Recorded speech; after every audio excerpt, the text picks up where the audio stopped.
Now, as we start to operate in a more globalised world and we have more larger multinational companies, what we tend to have is we could have companies that have, say, part of their business traded on the London Stock Exchange, so need to follow the corporate governance structure within the UK, but other parts of the business could be there listed on stock exchanges, maybe say in Holland. So if you think about Shell, which, to give it its full name, Royal Dutch Shell, some of the shares there are traded in the UK, some of the shares there are traded on the Dutch Stock Exchange, so that company there needs to follow the principles of corporate governance in the UK and the overseas within Holland.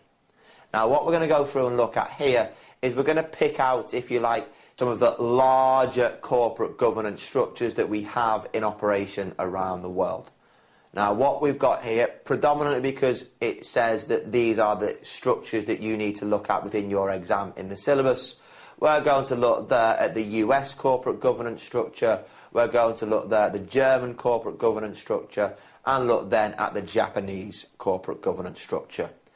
Key thing is these corporate governance structures will change, they will evolve over time. Now, if there are any changes to them before your exam takes place, then what you'll find that those changes will be detailed there in part G of the syllabus, whereby we have your emerging issues. So let's go through there and have a look first of all at the American corporate governance structure. Now, what we have there with respect to the American corporate governance structure is that it's very much previously relied upon a self-regulatory system. However, as a lot of these corporate scandals, such as Enron and WorldCom, have taken place in America, what we have now is a more formalised structure. So there, it tends to be there legally enforceable. You must follow it there within America. In the UK, you are just advised, if you are a listed company, to go through and follow the principles of good corporate governance.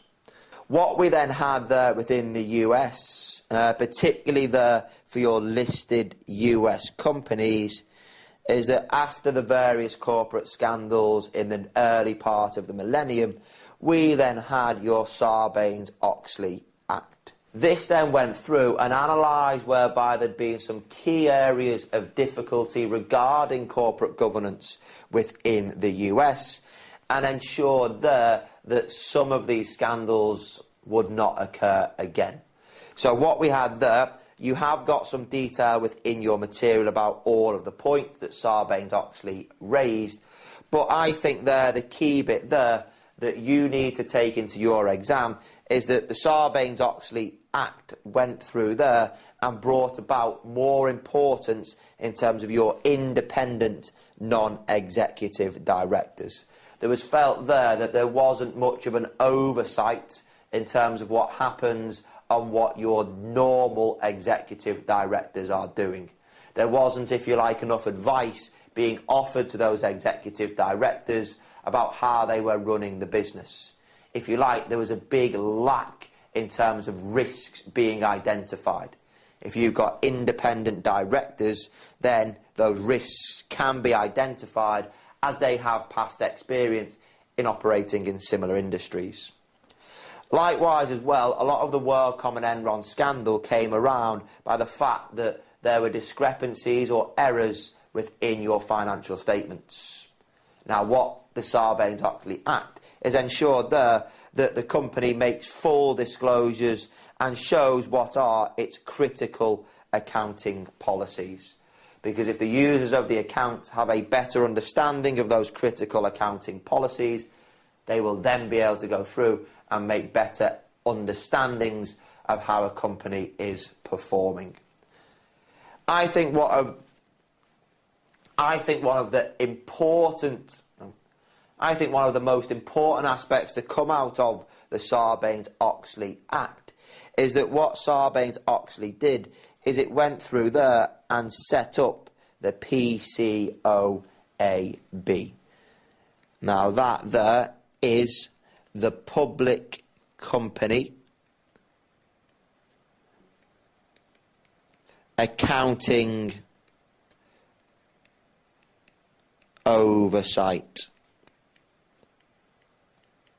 Board, okay, whereby your Public Company Accounting Oversight Board was there as an independent body to go through and oversee the accounting profession. So it goes through there and puts in a little bit more regulation for your auditors, so that the auditors have a bit more guidance to what they are looking at within a set of US listed company accounts. Because again, even though there was the corporate scandals to do with WorldCom and Enron, a lot of the fallout from it was concentrated and focused upon the auditors. So in this instance, Arthur Andersen, and what they could potentially have done better to ensure that we don't have the collapse of these large companies. Other bits that we have there, as opposed to just looking at the Sarbanes-Oxley Act, is also to go through there, and that the US corporate governance ensures that your audit committee is independent from the board of directors and the company itself, and also to ensure that the users of the accounts have enough information on a regular basis. We have to go through there and look at a requirement of having quarterly reporting. The second corporate governance structure that we're going to go through and look at is what we have in Germany. Now, Germany and the UK are both based in the EU, so both of them will go through and follow exactly the same rules that are laid out in your EU company law.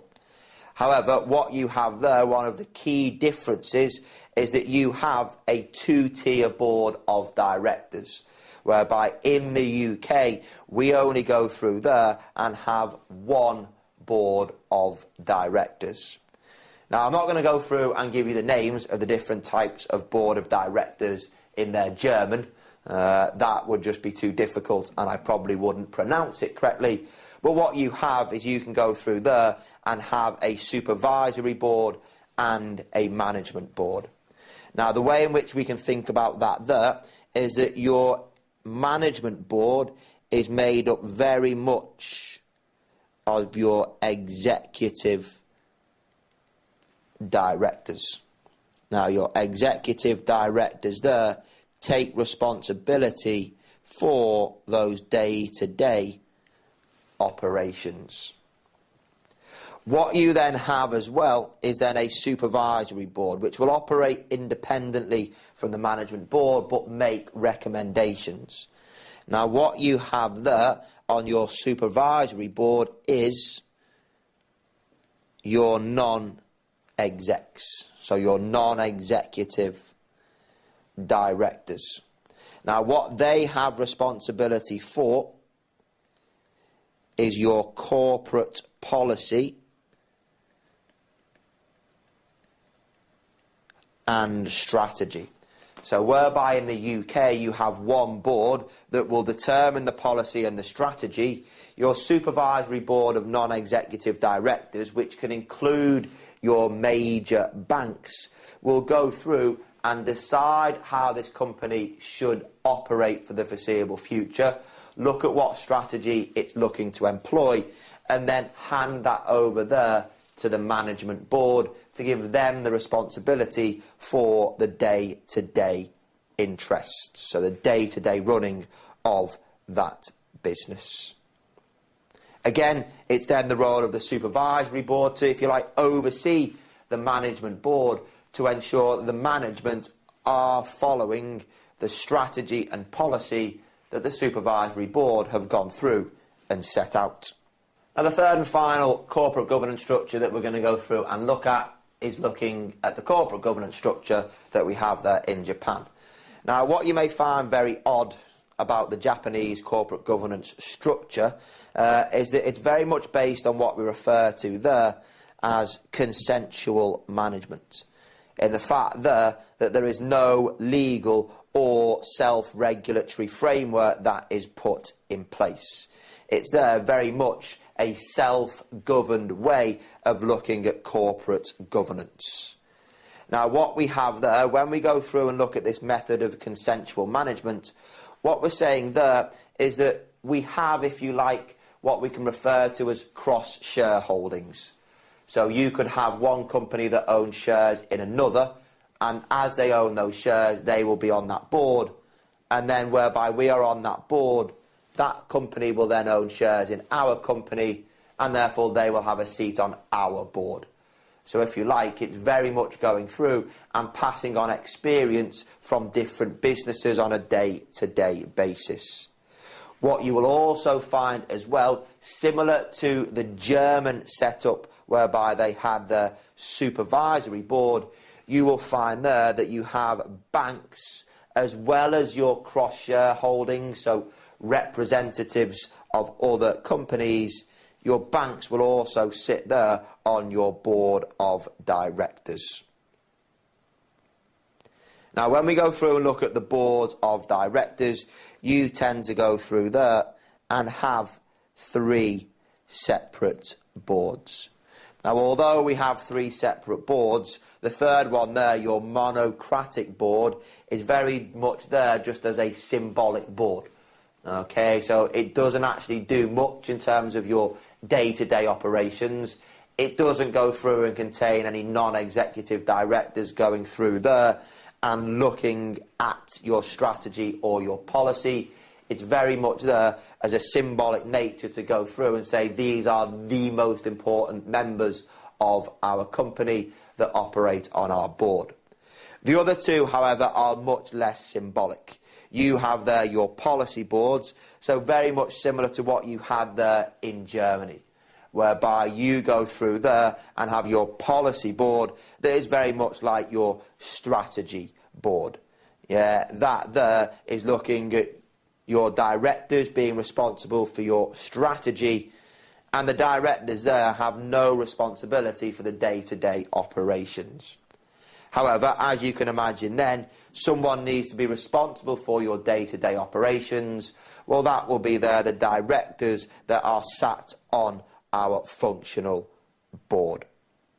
Now, what you have there in terms of a big difference from your Japanese to your UK and US setup is that it's very much that the company actions itself dictate what the board should do. So the company will progress in its, if you like, a natural route of its business. So let's just say it may be naturally they're expanding overseas, as that is what your competitors are doing.